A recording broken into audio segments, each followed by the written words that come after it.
Usually when we talk about a medical diagnosis, there's this expectation of, like, precision. It feels a lot like engineering in a way. Right, like fixing a machine. Exactly. You break your arm, you go to the hospital, the X-ray shows that jagged white line through the bone, and the doctor just points at the screen and says, well, there it is.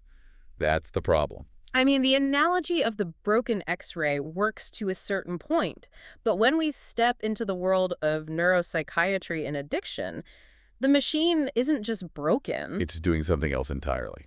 Yeah, it's almost as if it's actively showing you a phantom image. We like things to be visible, easily categorized, but the brain doesn't often give us that luxury. Which is exactly why this topic is so incredibly fascinating and, frankly, kind of daunting. Sure. So welcome back, everyone, to our ongoing deep dive into the biology of emotion, motivation, and homeostasis. It's great to be back for part 2. If you were with us for the first part of this journey, you remember we looked at how a healthy brain processes natural motivation. We talked about how dopamine isn't actually just a pleasure chemical, right? Right, it's a prediction error signal. Exactly. It's the brain's way of learning what keeps us alive in a harsh environment. And that system, it was exquisitely refined over millions of years of evolution. It's the system that tells a thirsty animal that water is good. And it remembers exactly where that water hole is for next time. Yes. It is a strict survival imperative mapped right into our biology. Okay, so let's unpack this for today, because our mission now is to look at what happens when that exact same beautiful, life-saving biological system gets, well, completely hijacked. That's a perfect word for it, hijacked. I want you, the listener, to think for a second about a habit you have that you just can't seem to break. Maybe it's checking your phone the second you wake up, or that overwhelming 3 in the afternoon sugar craving. We all have those. Right. Now, I want you to imagine that pull, that invisible gravity, multiplied by 1,000. Imagine it escalating to the point where it overrides your fundamental biological need to eat, to sleep, or just to survive. And that invisible gravity you're describing is what we clinically recognize as drug addiction. It's terrifying when you frame it like that. It is. And before we get into the microscopic machinery of how that happens, we have to clearly define the pathology. In neuroscience, addiction is understood as a chronic, often relapsing, and sometimes fatal syndrome. And it's characterized by compulsion, right? Exactly. Its defining characteristic is compulsive drug seeking and drug consumption despite severe negative consequences.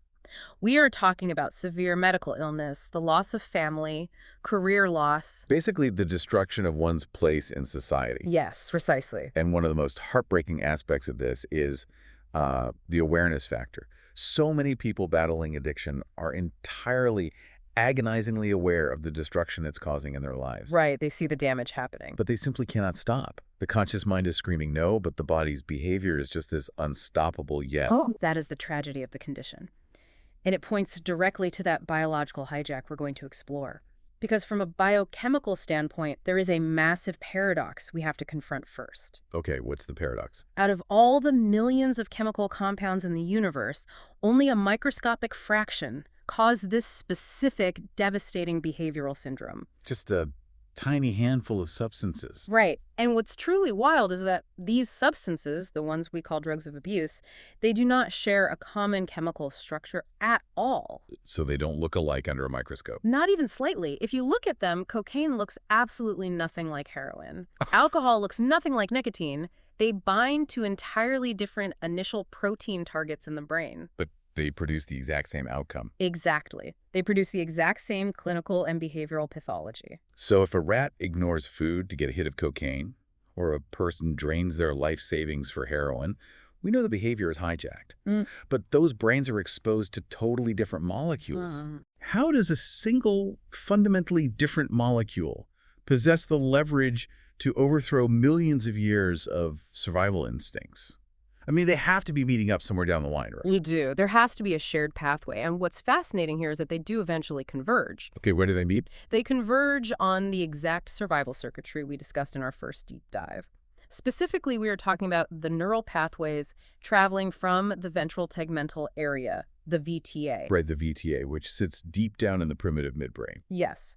And it travels up to the Nucleus accumbens, or the ACK, which is situated higher up in the forebrain. This VTA to NAC projection is the primary reward and motivation circuit. So it's like a universal bottleneck. Exactly. No matter where a drug starts its journey, no matter what initial receptor it binds to in the nervous system, if that drug is addictive, its actions will inevitably cascade down to this single bottleneck. It's going to alter the communication between the VTA and the nucleus accumbens. Every single time. So we have this anatomical bottleneck. But how do we actually know that? I mean, human behavior is incredibly messy. It is very messy. We can't just put humans in a lab, give them highly addictive substances from scratch, and watch the cellular destruction unfold. That would be, well, wildly unethical. Obviously. So researchers rely heavily on animal models. And the findings from these models are foundational because the reward circuitry in a rodent is remarkably similar to ours. Like on a structural and chemical level. Yes, very similar to that of a human. When animals are given free and unlimited access to these drugs, a subset of them will lose control over their consumption. Mirroring the human vulnerability to addiction. Exactly. The behavior becomes entirely involuntary. They will stop eating, they will stop sleeping, and in some cases, they will dose themselves until they die. Wow. And one of the primary ways this is studied is through drug self-administration models, right? Yes, that's a key model. So picture a rat in an enclosure. Inside is a lever. If the rat presses the lever, it receives a tiny intravenous infusion of a drug. That's the basic setup. But researchers aren't just looking to see if the rat will press the lever. That just tells us the rat likes the drug. They want to measure the depth of the compulsion. Right. They need to quantify the drive. And they do this using something called a progressive ratio. Can you explain how that escalates the stakes? Yeah, a progressive ratio procedure is essentially a stress test for motivation.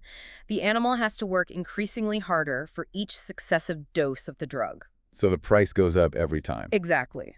The first time, it might take 1 lever press. The next dose requires 5 presses, then 20, then 50, then 100. Oh, man.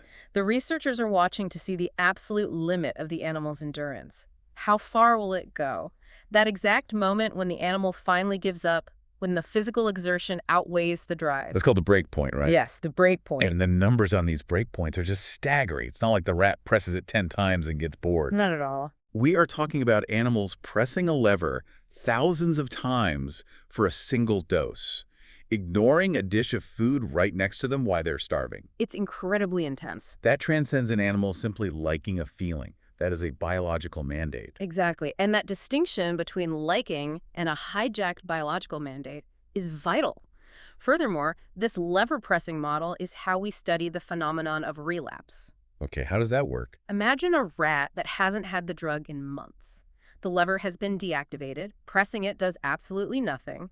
The behavior is considered extinguished. Right. The rat learned it doesn't work anymore. But then researchers introduce a trigger. Maybe they flash a specific light that used to turn on when the drug was delivered, or maybe they subject the rat to mild stress, like a brief foot shock. And the rat just starts frantically pressing the lever again, even though it hasn't had the drug in months. Yes. The memory of the reward is still there, lying entirely dormant but structurally intact in the brain.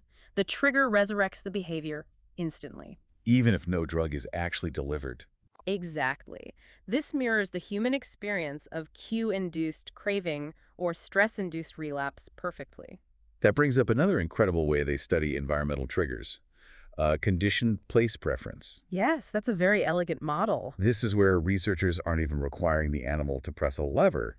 They take a box with 2 very distinct sides. Right, distinct environments. So maybe one side has dark walls and a rough floor, and the other side has light walls and a smooth floor. They put the rat in the dark, rough side, and they passively inject it with a drug, like cocaine. And they do this a few times to build the association. And then comes the test. Days later, they put the rat in the box while sober, with free access to both sides, and they just observe. And an animal that has formed a powerful drug association will choose to spend almost all of its time on that dark, rough side of the box. Even without any drug present. Exactly. They are drawn to the environmental cues. It's like walking past the bar you used to drink at and feeling this magnetic pull just from the smell of the sidewalk. That's a perfect human equivalent. There are a couple of other models too, right? Like locomotor sensitization, where giving the animal the exact same dose of a drug over many days causes their physical hyperactivity to escalate. Right. The behavior amplifies rather than diminishes. And then there's intracranial self-stimulation, which we touched on in part 1. Yes, intracranial self-stimulation, or ICSS. In this model, animals work by pressing a lever to receive a tiny electrical pulse directly into their brain's reward centers. And it feels incredibly rewarding for them. Very rewarding.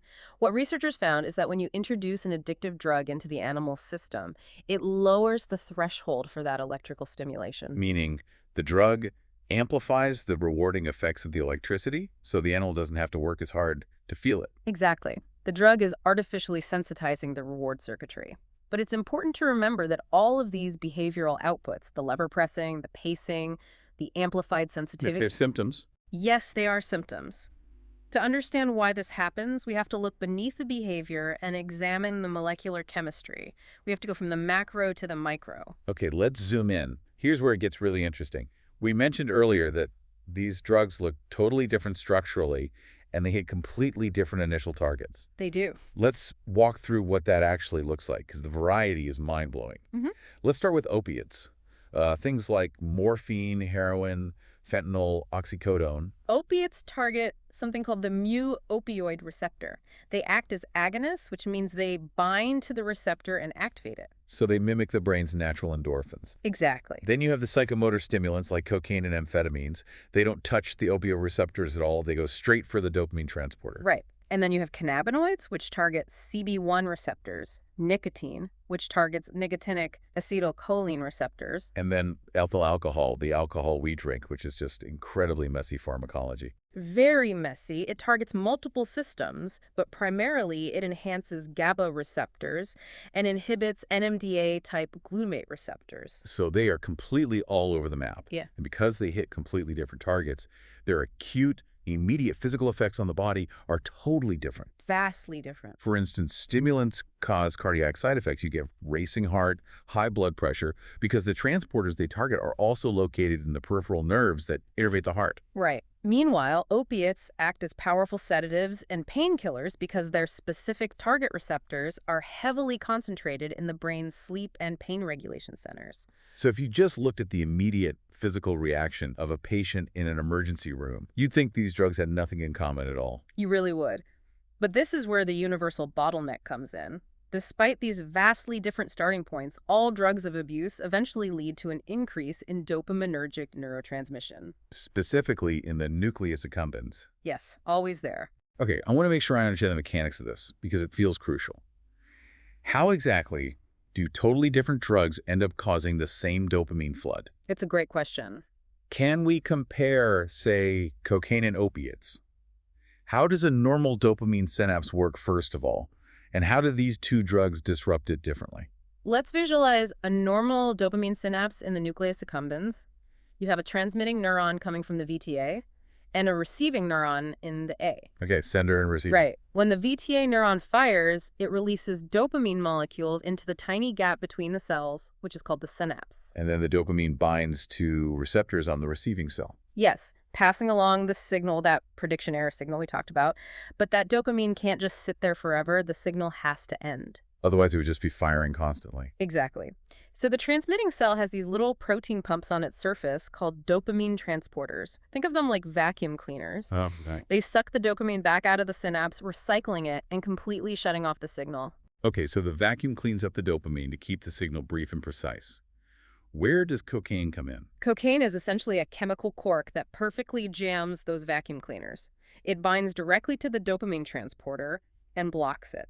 So the VTA neuron releases dopamine normally, but the cleanup crew is blocked. Yes. The dopamine has nowhere to go. It just builds up and builds up and builds up in the synapse, continuously hammering the receiving cell with an overwhelming, unnaturally prolonged signal. So cocaine blocks the cleanup crew.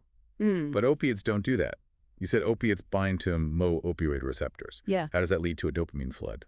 Opiates work upstream. Down in the VTA, where the dopamine neurons actually originate, there is another group of local neurons that release a neurotransmitter called GABA. And GABA is an inhibitory neurotransmitter, right? Yes. Its job is to act like a brake pedal on the dopamine neurons, keeping them calm and preventing them from firing too often. Okay, so the GABA neurons are the brakes. And those GABA neurons happen to be covered in mu-opioid receptors.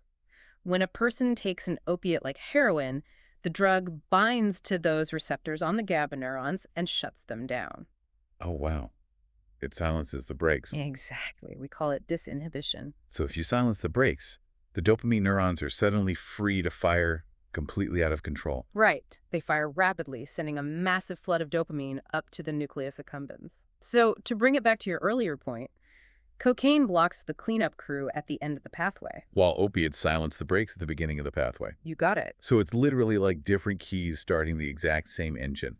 You can hotwire the car by crossing the wires, or you can use a physical key in the ignition. The starting mechanism is different, but the end result is always this massive, unnatural flood of dopamine. That is wild. The hot wiring analogy is great, but we have to remember the biology is even more layered. Drugs also have dopamine-independent mechanisms that contribute to the reward. Wait, really? Like what? Right. For example, while opiates cause that dopamine flood by removing the brakes in the VTA, they can also produce reward by directly binding to opioid receptors on the nucleus accumbens neurons themselves. Oh, so they just bypass the dopamine system entirely for that part. Yes, to produce a parallel rewarding effect. This highlights the staggering complexity of the resulting brain state. We aren't just flipping a single dopamine switch here. We're causing a global network disruption across multiple interrelated circuits. Precisely. Which brings us to the next massive piece of the puzzle. Because everything we just described, the jammed vacuums, the silenced brakes, the dopamine flood, that's just what happens after a single dose. Right, an acute exposure. But a single dose of a drug doesn't cause addiction. Addiction is what happens when the brain is repeatedly, chronically exposed to this unnatural state. The brain fights back, right? It adapts. Yes. The acute rewarding actions, the initial high, they do not account for the disease of addiction. Addiction is defined by the brain's physical and chemical adaptation to repeated exposure. Because the brain hates being out of balance. It strives for homeostasis above all else. When you repeatedly flood it with unnaturally high levels of neurotransmitters, it starts dismantling its own receptors. It alters its own machinery to try and muffle the noise. Exactly. And before we get into the specifics of that machinery, we should probably touch on who actually gets addicted. Yeah. Because not everyone who tries a drug develops the pathology. What's the breakdown on risk? The consensus in neuroscience is that the risk of developing an addiction is roughly 50% genetic and 50% environmental. So a fairly even split. Yes. And the genetic component isn't just one, addiction gene. It involves hundreds, maybe thousands of different genes. Each conferring a very small amount of risk. Right. Maybe affecting how efficiently your dopamine transporters work, or how quickly your liver metabolizes alcohol. And then the environmental half. That includes factors like early life trauma, chronic stress, socioeconomic conditions, and especially the age of first exposure. Because adolescent brains are still developing. Exactly. The younger a brain is when it's exposed, the more malleable it is, and the higher the risk. But once that line is crossed, regardless of the initial risk factors, we see the brain adapt in 3 specific measurable ways. The pharmacological triad. Right. Tolerance, dependence, and sensitization. Let's break these down. Starting with tolerance. This is probably the one people are most familiar with. It's the diminishing effect of a drug after repeated administration. So you need a higher and higher dose to get the same initial effect. Correct. The brain has muffled the receptors, so a normal dose no longer registers. Then we have dependence. And what does that look like biologically? This is an adaptive physiological state that develops in response to repeated drug use. But you only truly see it when it's unmasked by withdrawal. When they stop taking the drug. Exactly. When a dependent person suddenly stops taking the drug, their adapted brain is suddenly thrown completely out of balance. Resulting in symptoms that are often the exact opposite of the drug's acute actions. Right, so if the drug was a sedative, the withdrawal looks like severe agitation and panic. And the third piece of the triad is sensitization, which is sometimes called reverse tolerance, right? Yes. This is when repeated administration of the exact same dose elicits an escalating effect over time. Okay, now here is a crucial distinction that often gets misunderstood. Right, about non-abused drugs. Yeah. Tolerance and physical dependence happen with plenty of medications that are completely non-addictive. Wait, really? Like what? No, I mean, you were explaining this to me earlier, like with beta blockers. Oh, exactly, yes. Take a common blood pressure medication, like propranolol, which is a beta blocker. Right. If you take a beta blocker every day, your body's cardiovascular system develops tolerance. It also develops physical dependence. So if you suddenly stop taking that beta blocker cold turkey, you will experience severe withdrawal symptoms. Namely, a dangerous spike in blood pressure and heart rate. Your body adapted to the drug, and removing it caused a severe opposite reaction. But you don't see people robbing banks to get their beta blockers. Exactly. You don't see people losing their families over blood pressure medication. Okay, that is a brilliant point. The physical dependence is there, the withdrawal is there, but the compulsive, life-destroying behavior is absent. So what makes drugs of abuse different? Drugs of abuse are unique because they cause these adaptations: tolerance, dependence, and sensitization, specifically within the reward and motivation circuitry of the brain. It's not just your heart adapting. Right. It's the very circuits that define what you care about and what you are willing to work for. So reward tolerance means the brain suppresses its endogenous natural reward mechanisms. Things that used to bring joy, food, hobbies, socializing, simply don't register anymore. Because the system is so heavily muffled, this drives the user to escalate their drug doses just to feel a baseline level of normal. And motivational dependence creates profound negative emotional states: severe depression, deep anxiety, and hedonia during withdrawal. The user isn't just physically sick, they are experiencing an agonizing psychological deficit. Which drives rapid relapse, not necessarily to get high, but just to escape the emotional pain. Exactly. And finally, reward sensitization triggers massive cravings in response to environmental cues, which can cause relapse months or even years after the withdrawal sickness has passed. But wait, if tolerance means you need more drug to feel the effect, how can sensitization mean the effect is escalating? Don't those directly contradict each other? It seems like it, doesn't it? How can the brain be tolerant and sensitized at the exact same time? Yeah, that's the core paradox. The answer is that different neural circuits adapt in different directions simultaneously. Addiction actually splits the reward system in two. Okay, how so? We have the hedonic reward, the actual subjective high or pleasure you feel when taking the drug. That circuit develops massive tolerance. The pleasure shrinks. Yes, so the user takes larger and larger doses trying to chase that original elusive high. Okay, so the liking shrinks. Yes, but the motivational pull, the dopamine-driven wanting, the craving, the deep subconscious drive to acquire the drug, that circuit develops sensitization. Oh, wow. It grows stronger, more hypersensitive, and more demanding with every single use. So they are caught in this nightmare scenario. They are chasing a shrinking high with an ever-growing, overpowering compulsion. The wanting aggressively outpaces the liking. Wow.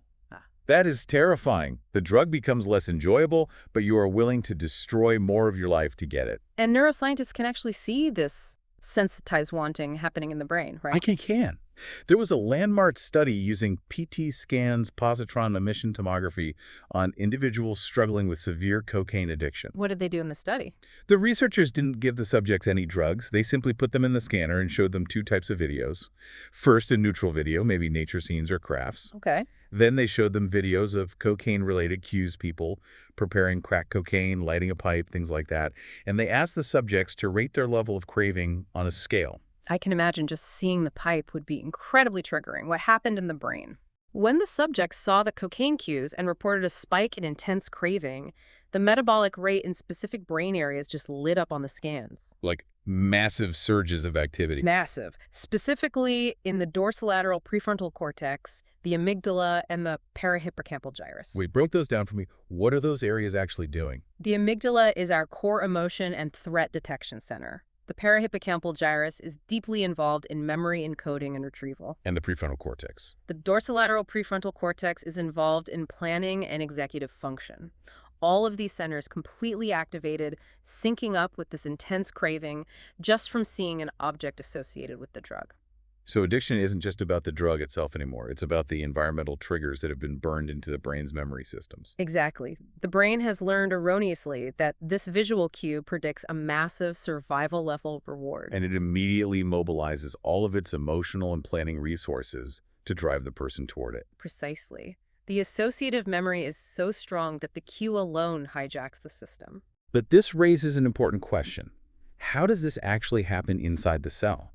How do tolerance, dependence, and sensitization physically manifest on a microscopic level? To answer that, we have to look at gene transcription. We're talking about how the DNA inside the neurons is being read and utilized. Exactly. And to explore this, researchers heavily focus on psychostimulants and opiates. Because they have immense inherent addictiveness. Yes, and they cause massive, measurable chemical changes in the brain. Hmm. We need to look at two specific molecular signatures that act like master switches. The CAMP-CREB pathway and a protein called delta FosB. Let's tackle the CAMP-CREB pathway first, as it brilliantly illustrates the mechanisms of tolerance and dependence. Okay, let's get into it. We need to look at how a neuron signals internally. When a drug of abuse, like an opiate, binds to its receptor on the outside of the neuron, it triggers a chain reaction inside. Right. Opiate receptors are what we call G-protein-linked receptors. The I stands for inhibitory. When activated, they inhibit an enzyme inside the cell called adenyl cyclase. And what does adenyl cyclase normally do? Normally, it produces a messenger molecule called CANMP, which then activates an enzyme called protein kinase A, or pKa. Okay, so this CANMP and pKa system is like a fundamental messaging highway inside the cell. Exactly.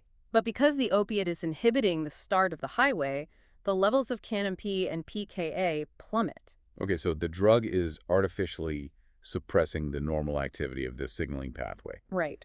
But as we establish, the neuron doesn't just sit there and accept this suppression. It wants homeostasis. It wants its signaling highway back to normal. So what does it do? The cell adapts by building more infrastructure. After repeated exposure to the drug, the neuron massively upregulates the whole pathway. It literally reads its DNA to build more adenyl cyclase enzymes. Yes, it builds more pKa, and it produces more of a crucial transcription factor called CEP. Okay, so if I'm picturing this, the CAN-CEP pathway is essentially a molecular tug of war. That's a great way to look at it. On one side, you have the drug pulling hard on the rope, trying to suppress the signal and shut everything down. Right. On the other side, you have the brain. Because the drug is pulling so hard, the brain recruits a massive team to pull back extra CREB, extra pKa, extra enzymes pulling with all their might in the opposite direction. Just to keep the rope centered, just to keep the cell functioning normally. That's amazing. And as long as the drug is present, pulling on its side of the rope, the system appears balanced, the user feels relatively normal. That represents tolerance and dependence. The extracellular machinery requires the drug to be there just to maintain the status quo. But then the user stops taking the drug. They go into detox. Suddenly, the drug side of the rope is dropped. And what happens? The brain's massive team goes flying backward. With the drug gone, all of that upregulated machinery is now operating unopposed. The pathway goes into severe overdrive. It fires completely out of control. And that unopposed hyperactive signaling is what physically causes the severe physiological and emotional symptoms of withdrawal. That is mind-blowing. The withdrawal sickness isn't the drug hurting you. No, it's your own brain's massive counteroffensive suddenly firing at nothing. So that beautifully explains tolerance and dependence. What about sensitization, that ever-growing wanting we talked about? That's where delta FosB comes in. It is a truly unique molecule in the brain. It is a transcription factor, meaning its job is to enter the nucleus of the cell and turn other genes on or off. Right, it alters how the DNA is read. Exactly. It is a truncated product of the FosB gene. Normally, when a neuron fires heavily, it produces immediate early genes like the Fos family. And these proteins spike up rapidly to help the cell react, right? Yes, and then they break down and vanish within hours. They are temporary, fleeting messengers. But delta FosB is different. How so? Because of how it's spliced during production, it is unusually stable. It doesn't break down quickly. It lingers for weeks or even months. So if a person is using a drug every day, what happens to the delta FosB? Does it just start piling up? Exactly. With every single dose of virtually any drug of abuse, cocaine, opiates, alcohol, nicotine, amphetamines, a little bit of delta FosB is produced in the neurons of the nucleus accumbens. And because it doesn't break down, repeated doses cause it to accumulate. It builds up layer by layer, almost like rings on a tree. And because it's a transcription factor, this massive buildup sits in the nucleus and fundamentally alters the expression of downstream genes. Over a long period of time, it's permanently changing the cell's genetic output. Yes, and we know this causes sensitization because researchers have tested it directly. How do you even test that? In animal models, if you genetically engineer a mouse to artificially overproduce delta FosB in the nucleus accumbens without ever giving them a drug, that mouse will immediately display behaviors of reward sensitization. Without ever having the drug. Right. If you then introduce them to a drug, they will work much harder for it and are far more prone to relapse than a normal mouse. Delta FosB is, in many ways, the physical molecular memory of chronic drug exposure. It really is. That is both incredible and terrifying. So these two master switches we've discussed, CREB and delta FosB, they're in the nucleus. changing which genes get read. Yes, through chromatin regulation. Right, which is a big buzzword in epigenetics. Chromatin is the complex of DNA and proteins that packages the genetic code. Think of your DNA like a massive, incredibly long library of blueprints. To fit inside the tiny nucleus of a cell, it has to be tightly spooled up around proteins called histones. Okay, so it's spooled up like thread. Right. If a section of DNA is tightly spooled, the cell can't read it. The blueprint is hidden. If it's unspooled, the cell can read it and build the protein it codes for. So what do CREB and delta phos-B do? They recruit enzymes that alter how tightly the DNA is spooled. They literally unspool certain addiction-related genes to turn them on. And tightly spool up other natural reward genes to turn them off. They are remodeling the library. Exactly. They are deciding which blueprints the neuron is allowed to read, fundamentally changing the neuron's identity. Which logically leads us to the next massive consequence. If you change the proteins a cell is manufacturing over weeks and months, you are eventually going to change the physical shape and function of the cell itself. The cell is going to physically mutate. This is a critical area of modern neuroscience, cellular and circuit plasticity. The rewiring of the brain's architecture. Yes. There are two main types of plasticity we see in addiction: whole cell plasticity and synaptic plasticity. Let's start with whole cell, which is also known as homeostatic plasticity. This is about altering the overall intrinsic excitability of a single neuron. How easy is it to get this neuron to fire? Changing the hair trigger on the gun, so to speak. Exactly. For example, repeated cocaine exposure utilizes that CREB pathway we discussed to decrease the expression of specific potassium channels on the surface of Nucleus accumbens neurons. And potassium normally flows out of these channels to help calm a neuron down, right? Yes, it resets it after it fires. Damn. It stabilizes the electrical charge. If the cell builds fewer potassium channels, the neuron loses its ability to calm down. It becomes hyperexcitable. And this hypersensitivity contributes directly to the state of reward tolerance and craving. Interestingly, opiates do something similar but different. What do? They increase excitability in the VTA, but in a way that actually impedes the clean transmission of dopamine to the nadic, which also contributes to the system malfunctioning. So the cells themselves are fundamentally changing how they handle electricity. But the second type of plasticity, synaptic plasticity, is where my jaw completely dropped. It's pretty amazing. This is just about the whole cell. This is about the specific physical connections between two neurons, the synapses, how they reach out and touch each other. Yes, synaptic plasticity is the physical basis of learning and memory in the brain.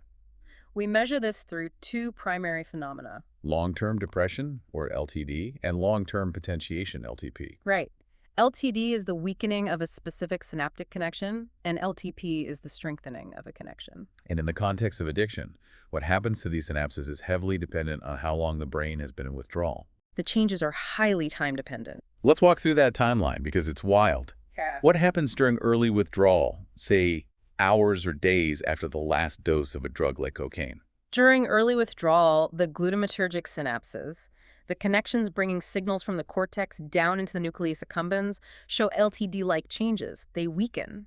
And if you look at these receiving neurons under a powerful electron microscope, The dendritic spines, the tiny branches that reach out to catch the neurotransmitters, they look physically immature. They are thin, wispy, and structurally weak. neuroscientists often refer to them as silent synapses, right? Yes, because they aren't efficiently transmitting signals. But then, as withdrawal continues, the brain starts remodeling again. Yes. During late withdrawal, which could be weeks or months after the last dose, a profound evolution occurs.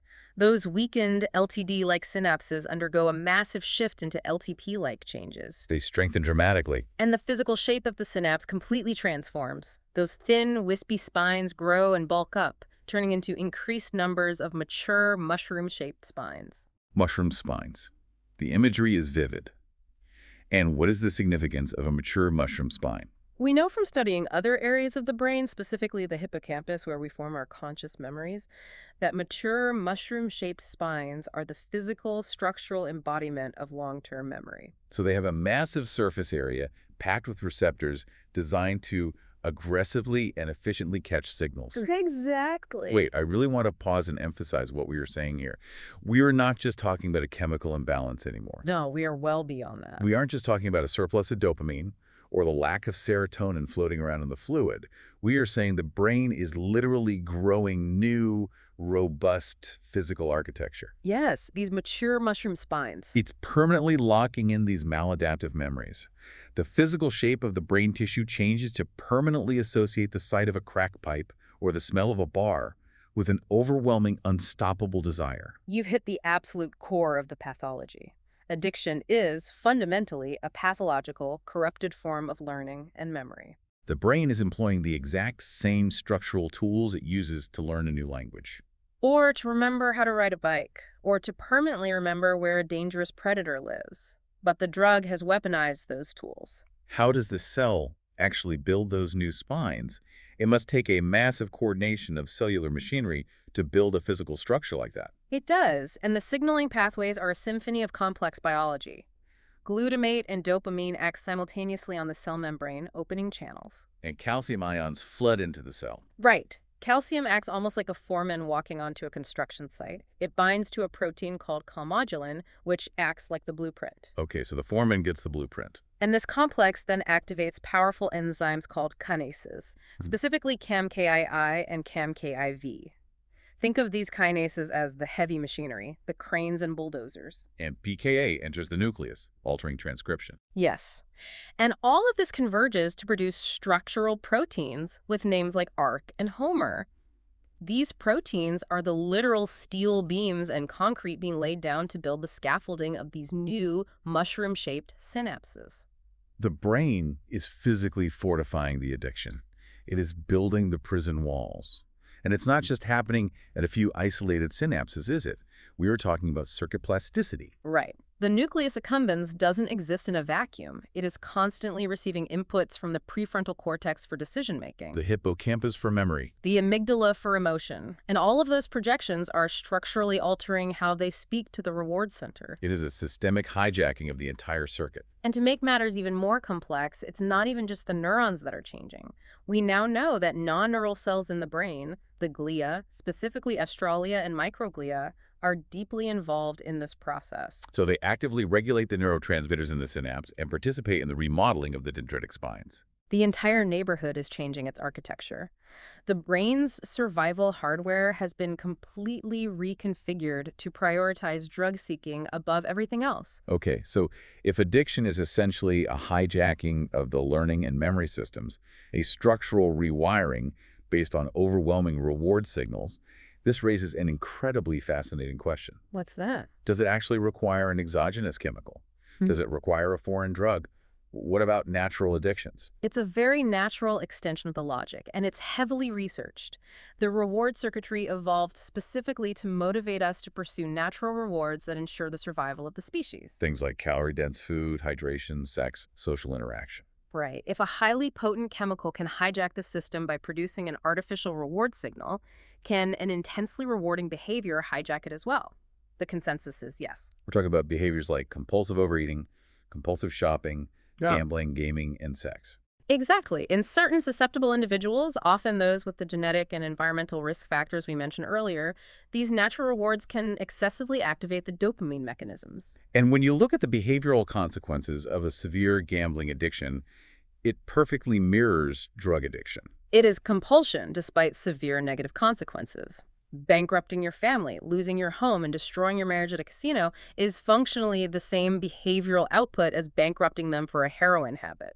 The conscious mind wants to stop, but the biological drive overrides it. Yes. And does the brain look the same? If you put a compulsive gambler in a scanner, do you see the same pathology? Brain imaging confirms this, yes. The dysregulation of the reward circuitry, the altered dopamine receptor availability, the hypersensitivity to cues. It looks remarkably similar in behavioral addictions. The prediction error system is malfunctioning in the exact same way. I do have to point out a somewhat humorous admission from the researchers here, though. When discussing how they try to study natural behavioral functions in the lab, they note how incredibly difficult it is because of the limitation of animal models. Oh, right. I think the quote was literally, imagine a mouse model of compulsive shopping. It perfectly highlights the gap between human cognitive complexity and animal biology. It's a great point. We can easily give a rat a lever for cocaine. We can't give a rat a tiny credit card and see if it maxes it out on tiny rodent shoes to cope with its anxiety. Right. Human cognition allows for incredibly complex abstract rewards. The thrill of a roulette wheel spinning, or the dopamine hit of a like on social media, requires a highly developed cortex to interpret. But while the behaviors and the triggers are vastly different in their complexity, if we connect this to the bigger picture, the underlying biological mechanism is the same. Whether it's a rat frantically pressing a lever for electrical stimulation, or a human destroying their finances at a blackjack table, or someone injecting an opiate. The unifying thread is the prediction error signal gone rogue. The biological system that is supposed to say, this is good for survival, remember this, gets locked in the on-in position. Permanently and structurally reprioritizing the individual's entire existence. Exactly. So let's try to synthesize everything we've talked about. As we reach the end of this deep dive, let's review the core tenets, the highlights of how the biology of motivation and addiction fundamentally works. Let's do it. First and foremost, motivation is the basic biological drive for approach and avoidance. We approach what keeps us alive, we avoid what harms us. Second, dopamine is not simply a pleasure chemical. It acts as a highly sensitive prediction error learning signal to teach us what is valuable. Third, addiction is defined clinically and biologically by compulsion, despite severe negative consequences. It is a fundamental loss of control. Fourth, we have the paradox of chemically diverse drugs, from alcohol to cocaine to opioids, all eventually converging on the midbrain dopamine system. Specifically, the VTA to Nucleus accumbens pathway. Fifth, a single dose doesn't cause the disease. You need repeated exposure to trigger the massive gene expression changes. Specifically those master transcription switches we discussed. C or A, which drives the tolerance and dependence of the withdrawal state. And delta FOSB, which accumulates like molecular memory to drive sensitization and craving. And finally, the ultimate result of all those genetic and molecular changes, structural and functional alterations in the synaptic context. The physical growth of those mature mushroom spines. Addiction is the usurping of normal associative memory. Physically re-architecting the brain to demand the addictive substance above all else. It is an incredibly heavy, dense topic. We have literally gone from the macro scale, a cheetah stalking an antelope on the savannah driven by natural survival motivation, down to the microscopic folding of a transcription factor in the nucleus of a single brain cell. But that is the absolute beauty and power of neuroscience. The macro behavior is always ultimately dictated by the microbiology. Once we understand the mechanisms, we can begin to strip away the profound stigma surrounding addiction. And view it clearly as a complex biological pathology. We have covered a massive amount of ground today. Thank you to you, the listener, for sticking with us through this incredibly dense, complex journey into advanced neuroscience. It's been quite the ride. We started by looking at a broken X-ray machine. We've seen how the muddy, seemingly chaotic waters of addiction are actually driven by very precise, predictable, albeit terrifying cellular mechanisms. Before we go, I want to leave you with one final thought to mull over, a concept that sits at the very frontier of current research. What is it? If addiction is essentially the brain's learning and memory systems working too perfectly aggressively locking in the memory of a massive reward by growing those structurally robust, mature mushroom spines, could the future of addiction treatment look completely different? Different how? Could it lie not just in suppressing the psychological craving with therapy or replacement drugs, but in actively unlearning the disease? If the brain can physically grow those mushroom spines to lock in the addiction, can we eventually find a targeted pharmacological way to selectively prune them back? Wow. Can we erase the physical architecture of the addiction without losing the other precious memories of who we are? Pruning the physical architecture of addiction, selectively erasing the molecular memory. That is an incredibly profound thought to end on. As always, keep questioning, keep learning, and keep diving deep. See you next time.